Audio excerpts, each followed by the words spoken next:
Hello everyone, now we are in module 5 and today's topic is differentiated instruction. Differentiation is the opposite of unity, similarity and when added to instruction or classroom pedagogical practices. It indicates the use of different practices for different students learning the same topic sitting in the class. In other words, it is customization of instructions to address the diverse needs of learners. Imagine a classroom full of students busy in drawing a picture of a house. The students good at drawing will love this assignment, but all others who may not be good at drawing can be made comfortable with accommodations such as follows.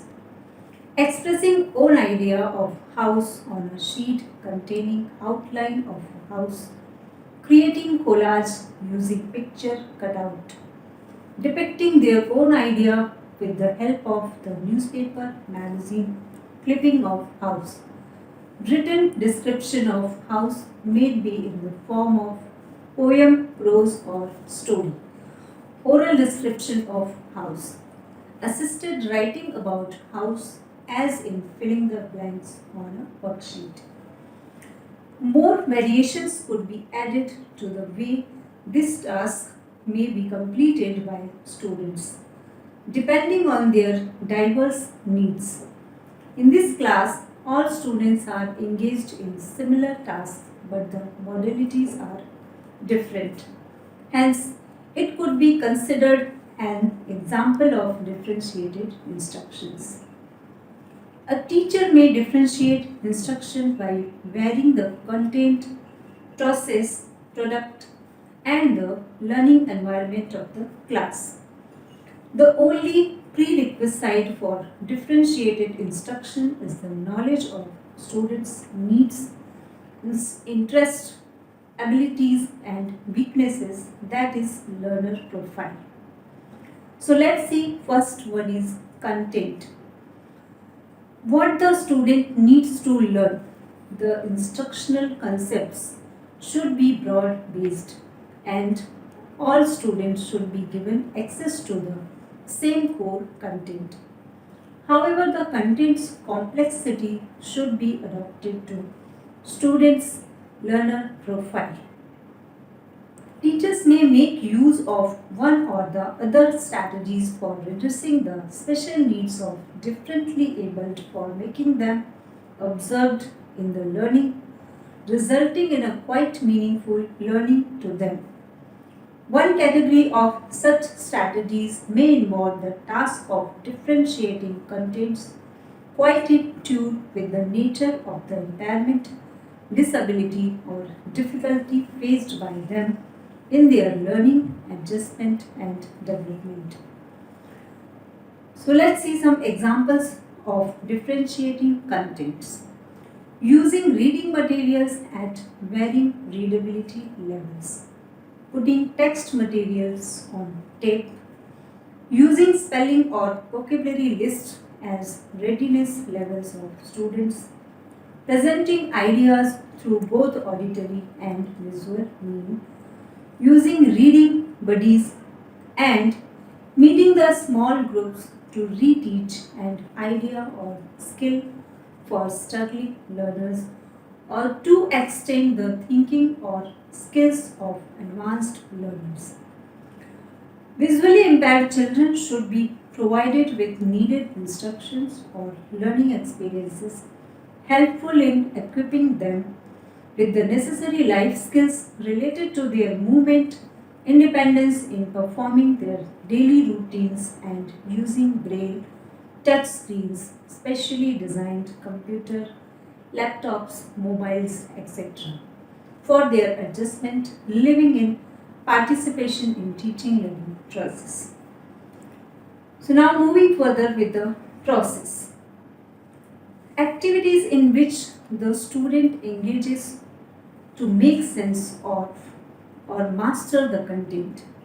Examples of differentiating processes activities include scaffolding, flexible grouping, interest centers, manipulative, varying the length of time for a student to master content, and encouraging an advanced learner to pursue a topic in greater depth. We know that in the process of teaching learning, useful content or learning experiences are provided to the learners for helping them in their process of adjustment and development.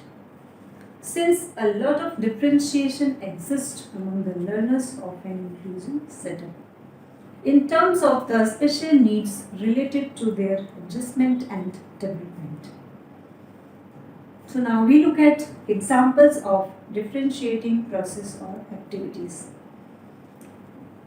Number one, using tiered activities through which all learners work with the same important understanding and skills, but proceed with different levels of support, challenge, or complexity.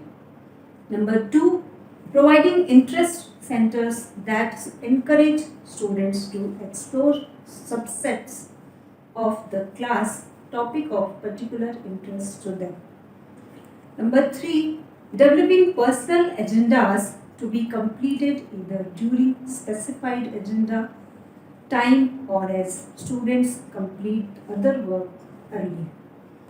Number four, offering manipulative or other hands-on supports for students who need them. And number five, varying the length of time a student may take to complete a task in order to provide additional support for a struggling learners or to encouraging advanced learners to pursue a topic in greater depth. Number six, providing vocabulary cards containing meaning in English and mother tongue along with relevant picture facilitating SC, easy comprehension, providing help in pronunciation. Next point is product. The development of a suitable plan for the teaching of a particular topic is really a great challenge for a subject teacher of an inclusive class. Here, he needs to take care of the special needs of the diverse learners of varying abilities, capabilities, potentials, backgrounds, interests, strengths, and limitations. More specifically, planning has now to be done by keeping in view of the strength and limitations of the children with special needs and the same time focusing on the common topic to be dealt in the inclusive class. The culminating projects that ask students to apply and extend what they have learned. Product should be provide students with different ways to demonstrate their knowledge as well as various levels of difficulty. Group or individual work and various means of scope. Examples of differentiating in products. Allow students to create a puppet show, make a presentation, draw, create a comic strips, or narrate, act out, or simply read the assigned text to their group.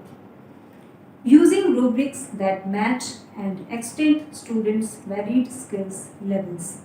Allowing students to work alone or in small groups for their products.